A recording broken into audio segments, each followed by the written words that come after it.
ლეუსი და დაჭრეს ბოქაული. მომიდა გუაჩეგიანებმა პირდაპირ მაზრის უფროსი გრინევსკი ამოიღეს მიზანში.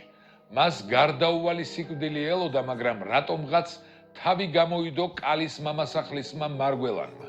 ცოცხალ ფარად დაუდგა და მის წილ ტყვიას ემსხვერპლა. 12-ვე კოშკიდან დაიწყო სროლა.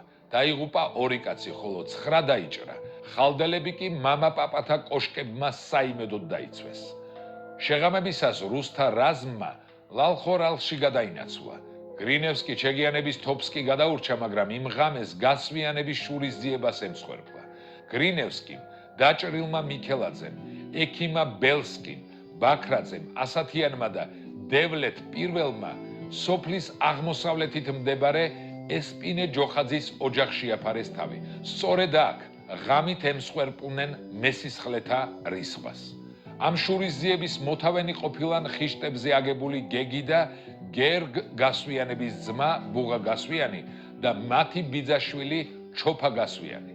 ხოლო დაჭრილ ბაქრაძეს ჩაუღწევია ქუთაისამდე. მეორე ვერსიით დევლეთ პირველიც გადაურჩა შურისმაძიებლებს. პირველ დღეს ხალდელებმა ივაშკაცეს, მაგრამ ისიც იცოდნენ, რომ ამ ყოველივეს არავინ შეარჩენდათ. დაასაფლავეს დახოცილი მომხდურნი. ცოლშვილი ნათესავებში გახიზნეს და დაიწყეს მზადება გადამწყვეტი ბრძოლისათვის. რუსებმა მიყენებული სირცხვილის ჩამორეცხვა ულმობელი და სასტიკი გადაწყვეტილებით განიზრახეს. შეიქმნა სვანეთში გასაგზავნი მძლავრი სამხედრო ძალა სხვადასხვა სახეობის რაზმით. საველე ლაზარეთით, სამხედრო აღალით, ერთი თვის სამყოფი სურსათ-სანოვაგითა და საომარი აღჭურვილობით. საბოლოო მიზანს არც მალავდნენ. ალყაში მოექციათ სოფელი ხალდე და იქიდან ცოცხალი არ გაეშვათ არც ერთი სულდგმული. სადამჟელო ექსპედიციაში მონაწილეობდა ალექსანდრეპოლის 161 ქვეითი პოლკის 4 ასეული. ქუთაისის გუბერნიის ქვეითი მილიციის 2 რაზმი, 39 საარტილერიო ბრიგადის სამთო ბატარეის 20-ეული, მესანგრეთა ასეული, გურიის მილიციისა და ბეჩოს სამხედრო ნაწილის რაზმები. ქუთაისთან კავშირის დასამყარებლად მოეწყო კაზაკთა 5 საგუშაგო. ოპერაციას ხელმძღვანელობდა გენერალი ციტოვიჩი.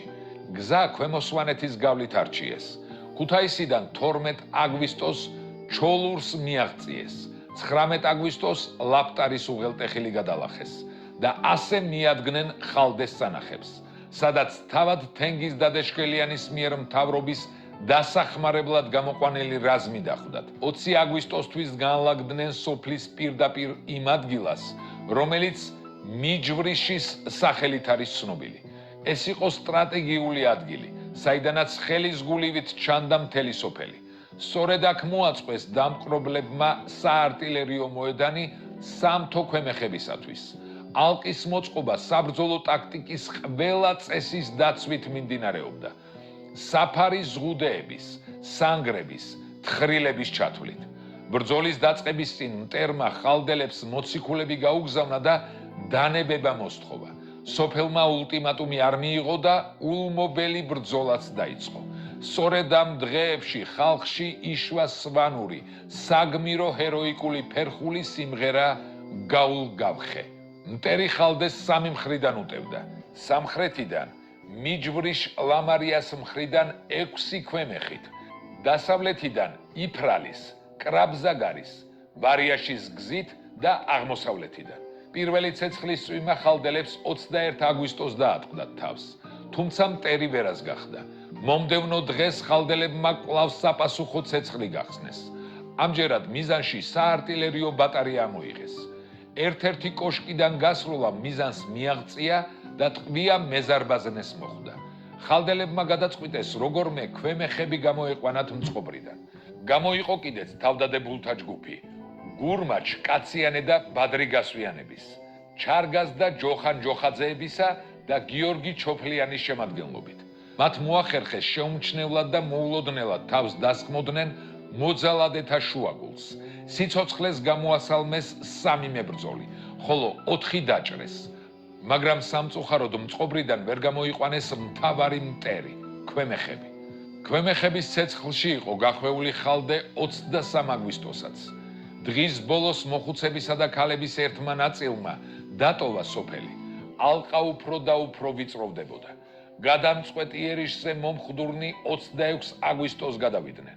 დაიწყო იერიში უშუალოდ სოფელზე ორი მხრიდან და ხალდეს უბან-უბან ხელში ჩაგდება. აქაც მთავარ წინააღმდეგობად მომხდურთ სოფლის დამცველთა გულადობა და ქართველ კირითხუროთა შედევრები, კოშკ-მურყვანები გადაეღობა. ამასობაში გმირდამცველებს ტყვია-წამალიც ელეოდათ. ამიტომ ალყის გარღვევა გადაწყვიტეს.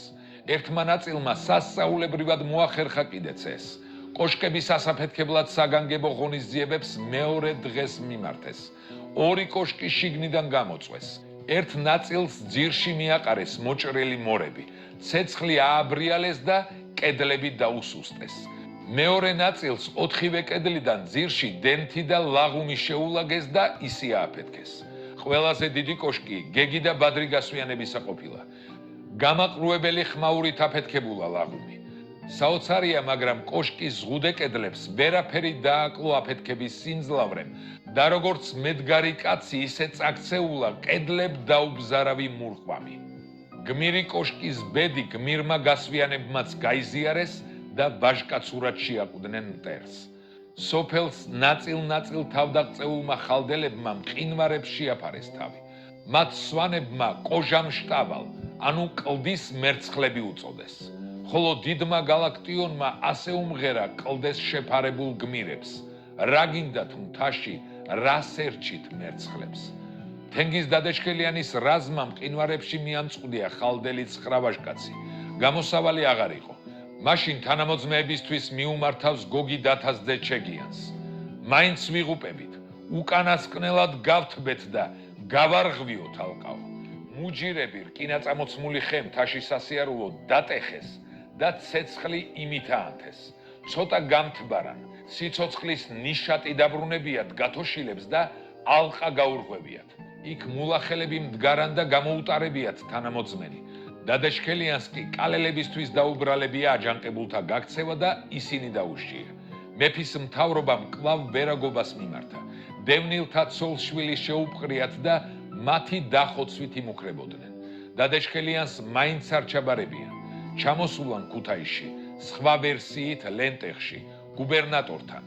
ეზოში ნაძვის ხე მდგარა. თოფი მასზე გადაუტეხავთ და გაულ-გავხეს სიმღერით ჩაბარებიან მტერს. ხალდეს აჯანყებას ქართველი საზოგადოება გულის ყურით ადევნებდა თვალს. ქართველი ინტელიგენციის ყურადღების ცენტრში იყო შეპყრობილ აჯანყებულთა სასამართლო პროცესი. საზოგადოებრივი დამცველის როლი სასამართლოზე თვით აკაკი წერეთელმა იკისრა. აჯანყებულთა დასაცავად აღიმაღლა ხმა ნიკო ნიკოლაძემ. აჯანყებულებს იცავდნენ ადვოკატები ლოლუა, ლორთქიფანიძე, ალმაზოვი, დრობიშჩევი. სწორედ მათმა ერუდიციამ და საზოგადოებრივმა რეზონანსმა აიძულა რუსული ადმინისტრაცია ჩამოხრჩობა კატორღით შეეცვალათ. ასევე შეემცირებინათ გადასახლების ვადები. თუმცა განაჩენი მაინც უსამართლო და მძიმე იყო. არაადამიანური პირობების გამო გადასახლებულთაგან მხოლოდ ჩოფა-ჩოფლიანი და მომი ჩეგიანი დაბრუნდა ცოცხალი. გადაბუგულ და გაცამტვერებულ ხალდეში მეფის მთავრობამ დასახლება აკრძალა. ხალდელთა ოჯახები ნათესავებს იყვნენ შეხიზნულნი, როგორც ზემო ისე ქვემო სვანეთში. მხოლოდ 1880 წელს მიიღეს ხალდელებმა კვლავ თავიანთ სოფელში დასახლების უფლება. თუმცა ხელახლა ფერფლიდან აღდგენილ სოფელს ხალდეს ნაცვლად ახალი იფრარი დაარქვეს. სოფელი ნელ-ნელა გაშენდა და 1892 წლისთვის აქ უკვე 15 მოსახლე იყო. სწორედ მომი ჩეგიანი, ეს გაუტეხელი მიამბოხე იყო პირველთაგანი, რომელმაც გადასახლებიდან დაბრუნებულმა ახალი სული შთაბერა ხალდეს. ქვემო სვანეთში სოფელ ზაგალოთში შეხიზნული ოჯახი ამოიყვანა და ხელახლა დაანთო კერაზე ცეცხლი. მისი ინიციატივით აღუდგენიათ მაცხოვრის ეკლესია და ახალი სიცოცხლე დაუწყია სახელოვან სოფელს. დაგვიწერეთ თქვენი აზრი ხალდეს ამბების თაობაზე. გამოიწერეთ